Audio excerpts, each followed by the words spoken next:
cara kita memohon kepada Allah. Itu dia. Bagaimana cara kita meminta? Kata Allah, kamu kalau punya masalah, minta. Ya Allah, caranya bagaimana? Karena sesuatu yang dikerjakan tanpa ilmu, dan tidak tahu caranya, itu bisa keliru. Hidup itu menyembah Allah, tidak cukup dengan iman, Bu. Mesti pakai ilmu. Iman saja sekalipun kuat tanpa ilmu, itu bisa salah. Kuat ingin mendekat kepada Allah. Ya Allah, aku ingin ibadah, kuat. Saya punya kawan dulu di pesantren. Tahun kedua, dia sudah berubah. Ya, tadinya orang tuanya melihat anaknya, Masya Allah, tiba-tiba ada perubahan, senang ibadah, Bu. Malam-malam dia bangun, ini kisah nyata, saya alami sendiri. Masya Allah, saya senang sekali. Kita saling doakan, dia bangun malam tahajud. Bangun jam 2, Anda bayangkan. Yang sebelumnya menjelang subuh atau apa, ini malam Jumat lagi, malam libur. Malam libur biasanya santri itu, kebanyakan ada yang keluar, ada yang main, ada yang macam-macam. Ini dia malam tahajud, jam 2 bangun. Saya bahagia sekali. Udah bangun, sholat, selesai. Cuman pas waktu mau subuh, kok saya lihat tidur. Saya bangunkan kan. Fulan, bangun. Oh iya, katanya. Iya, oh mungkin nanti mau nyusul. Saya pikir istirahat dulu. Saya ke masjid lah. Udah ke masjid, dah selesai. Kita diskusi di masjid, selesai. Semua pulang saya jam 7. Saya lihat masih tidur juga. Barangkali dia sudah tadi sholat mungkin di kamar, nggak sempat ke masjid karena capek. Tapi saya lihat kok posisinya nggak berubah. Di situ juga. Akhirnya setengah jam saya tunggu, saya bangunkan. Bangun. Bangun. Kenapa Adi, katanya? Saya kira antum belum sholat subuh ya? Adi gimana sih? Kan udah saya jama dengan tahajud tadi. Udah saya jama dengan tahajud. Jadi memang kekuatan imannya lagi tinggi, cuman ilmunya kosong. Ini yang bahaya. Besok-besok kalau orang kayak gini sholat subuh bisa 4 rakaat. Ya. Karena itu berdoa penting, cuma kita mesti tahu caranya. Yuk kita mulai bagian pertama. Quran surah kedua ayat 186, paling kiri sebelah bawah. Sudah? Wa idza sa'alaka 'ibadi 'anni fa inni qarib. Fokus. Kata Allah, kalau hamba-hambaku Muhammad SAW bertanya kepadamu, minta petunjuk untuk mencari-cari aku. Tuh Bu, coba lihat. Ayat doa dibuka lagi dengan kalimat hamba. Untuk menegaskan status kita. Jadi kalau ditanya, kita siapa di hadapan Allah? Makanya nggak usah sombong. Jangan sombong, karena kita cuma hamba. Karena itu ketika Korun sombong, Korun tuh manusia terkaya yang pernah hidup di bumi. Hartanya Bu, ini saya kasih bocoran sedikit, kunci berangkasnya saja, kemana-mana itu suka dibawa, dipikul paling sedikitnya 8 bodyguard, cuman bawa kunci berangkas saja begini. Di Korun pengen ngasih tahu, kalau ada yang pengen nyuri di tempat saya silahkan aja, ini aja bodyguard saya ngangkat kuncinya susah. Korun. Jadi kalau Anda tidak sekaya Korun, jangan ikutan sombong, telat. Telat, gak ada kerjaan, sudah ada yang lebih kaya. Ya. Dan apa yang terjadi? Fakhosabna, kata Allah, kami telan. Likuifasi. Telan oleh bumi semua. Dengan kekayaannya semua habis. Jadi ketika ada seseorang yang lupa dengan statusnya sebagai hamba, maka Allah akan memberikan pelajaran kepadanya untuk taubat. Kalau nggak mau taubat juga, telan habis. Untuk menunjukkan kamu tuh bukan Tuhan, saya Tuhannya. Maka jangan ikutan sombong. Kalau ada yang baru punya Ferrari, Lamborghini, Lamborghini, ya, wow, bikin rame di jalan, cuman nggak update status, kasih tahu, maaf Mas, telat. Itu gambaran hidup. Dan ingat, setiap dibuka dengan kalimat permohonan, itu kalimatnya hamba. Hambaku, hambaku, hambaku. Termasuk mau minta tobat, hamba. Quran surah 39 ayat 53. Qul ya ibadiyalladzina asrafu ala anfusihim la taqnatu min rahmatillah. Katakan Muhammad pada hambaku yang merasa banyak dosa, pengen berdoa minta tobat. Kata Allah, hamba. Saya terima tobatnya, hamba. Ini ya. Ini pun adab yang pertama dari Al-Quran. Adab yang pertama, kalau kita ingin berdoa dan doa itu cepat ingin dikabulkan, maka berdoalah dengan cara menghamba di hadapan Allah Subhanahu wa ta'ala. Jangan merasa tinggi.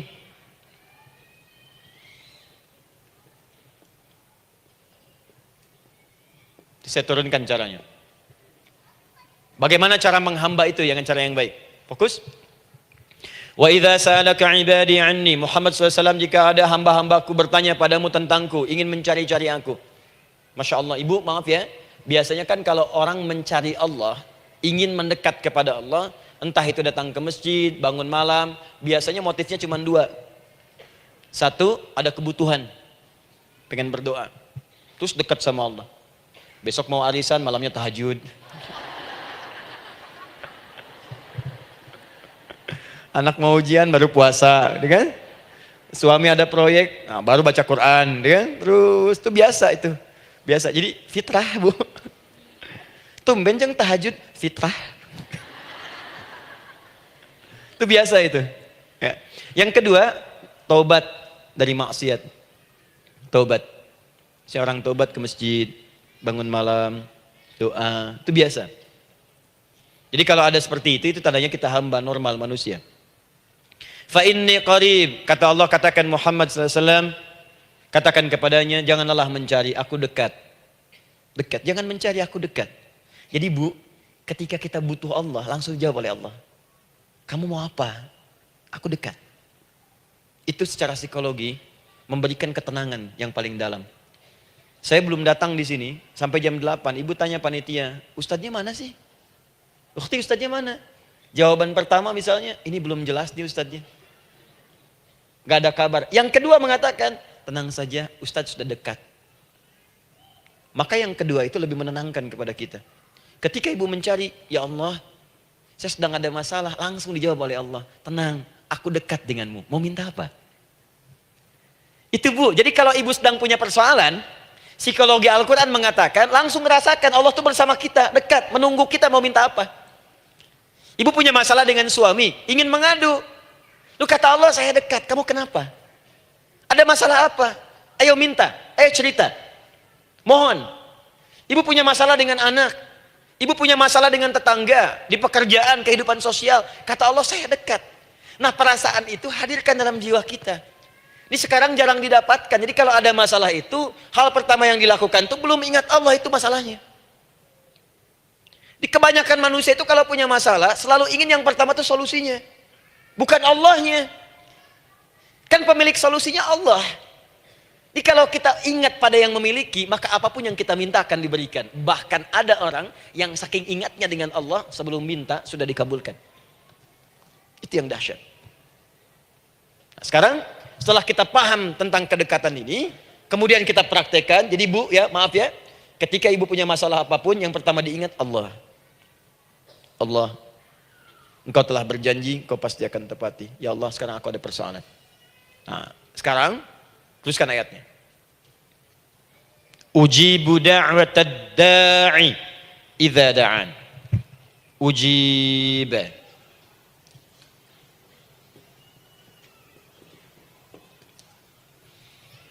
Ujibu da'watad da'i idza da'an. Aku pasti akan menjawab, mengabulkan setiap doa hambaku jika dia bermohon kepadaku.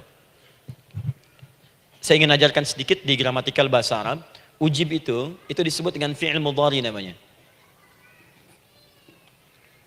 Saya kasih rumus cepat bu ya. Insya Allah kalau ibu fokus dengan rumus ini, ibu nanti bisa memahami Al-Quran dengan baik. Saya kasih satu kalimat, hafalkan baik-baik. Ini gampang kok. Anita. Ya, Anita. Sudah? Anita. Baik. Hamzah, nun, ya, ta. Satukan Anita. Kalau di dalam kalimat ibu baca Al-Quran, di depannya ada huruf hamzah ini, atau nun, atau ya, atau ta, maka itu rumus mudhari namanya. Gak usah dihafalkan mudharinya. Ya, nggak usah dihafalkan sampai bikin misalnya satu ungkapan, Anita istrinya Pak Mudhari, nggak usah, nggak ada kerjaan. Ya, nggak usah dihafal. Saya hanya ingin tunjukkan pemahaman. Kalau ada bentuk seperti ini punya 3 makna. Kalau dalam bahasa Inggris itu disebut present, ya, continuous, dan future. Present, continuous, and future. Sekarang, terus, sampai kapanpun. Sekarang terus berlangsung, continuous, and future, sampai kapanpun di masa depan. Ini bentuknya disingkat dengan rumus ini, Anita.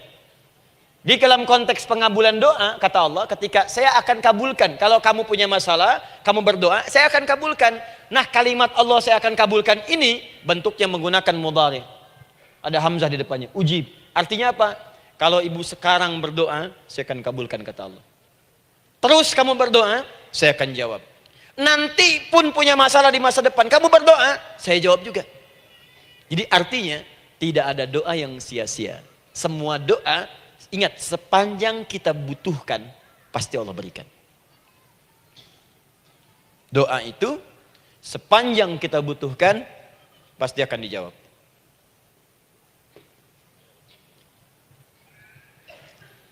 Nanti kapan dijawabnya, seperti apa jawabannya, nanti bagian ketiga. Kadang-kadang minta sekarang, dijawabnya nanti. Minta sekarang, dijawab sekarang. Ada yang mintanya A, dijawabnya B, itu yang paling dahsyat. Jadi kalau saya tanya, kalau kita berdoa, dijawab tidak oleh Allah? Itu janji Allah. Setiap orang berdoa, pasti dijawab. Nah, hanya persoalannya, seperti apa doa yang cepat dijawab itu? Apakah semua doa langsung dijawab seketika? Akankah mendapat jaminan langsung dijawab? Ternyata kalimat dijawab ini diikat dengan syarat ketentuan berlaku. Apa di antara syarat dan ketentuannya ini? Teruskan ayatnya. Falyastajibuli. Syarat pertama. Kalau doamu ingin cepat aku jawab, falyastajibuli.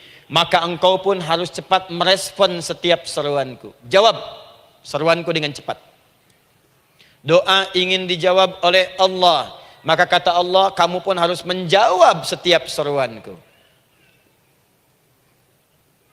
Jawab seruan Allah.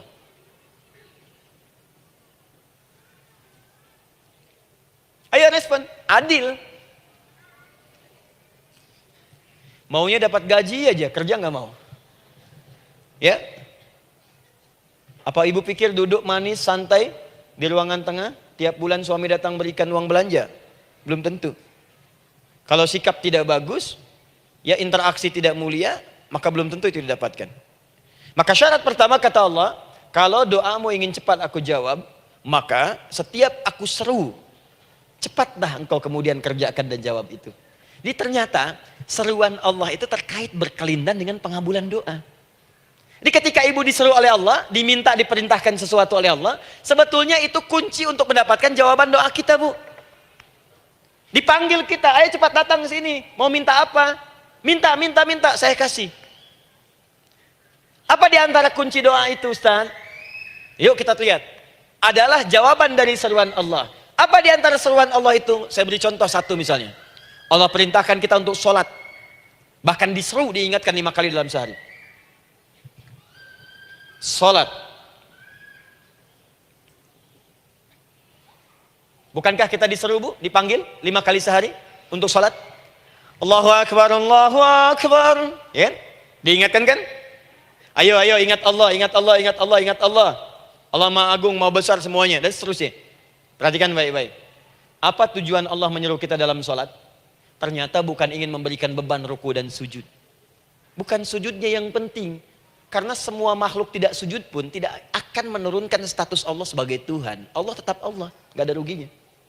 Yang rugi kita, ternyata ketika disuruh sujud, disuruh ruku itu, ternyata yang ditunggu itu bukan ruku sujudnya. Allah nunggu, punya masalah apa? Mau minta apa?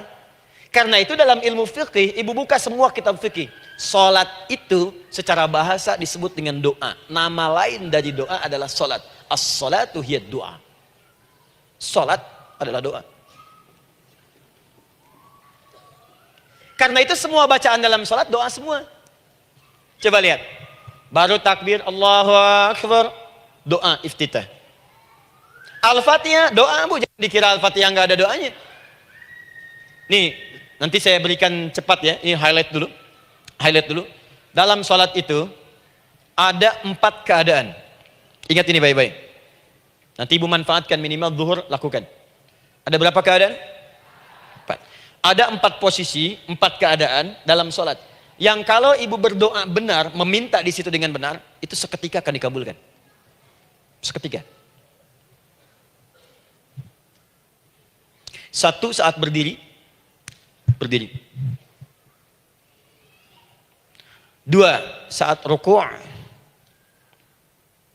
Ruku'. Ketiga, saat sujud. Ketiga, saat sujud. Keempat, sesaat sebelum salam. Berdiri, ruku', sujud, sesaat sebelum salam.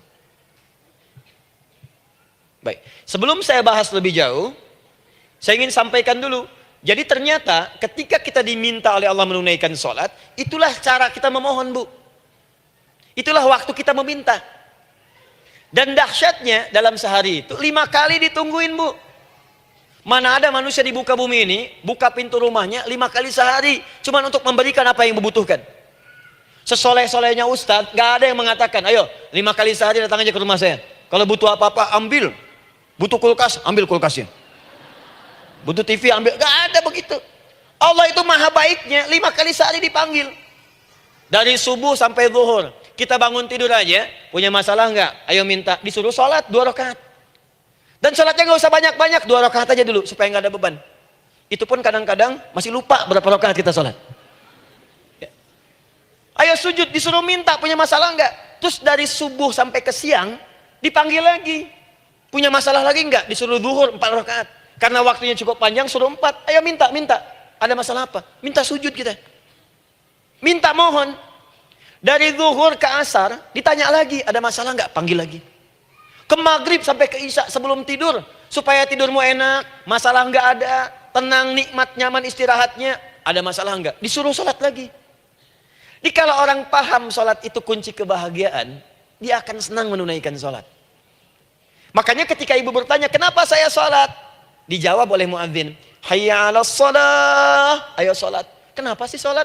Hayya 'alal falah, yuk bahagia, ayo tenang, yuk dapatkan apa yang kamu inginkan, falah.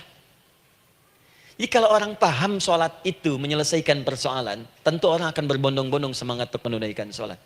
Cuman sayang segelintir orang itu menilai sholat sebagai beban. Jadi sebagai kewajiban beban saja, makanya sholatnya nggak nikmat. Karakter di duhur, ayeuna asar deui. Tuh. Ya bagaimana doanya bisa dijawab?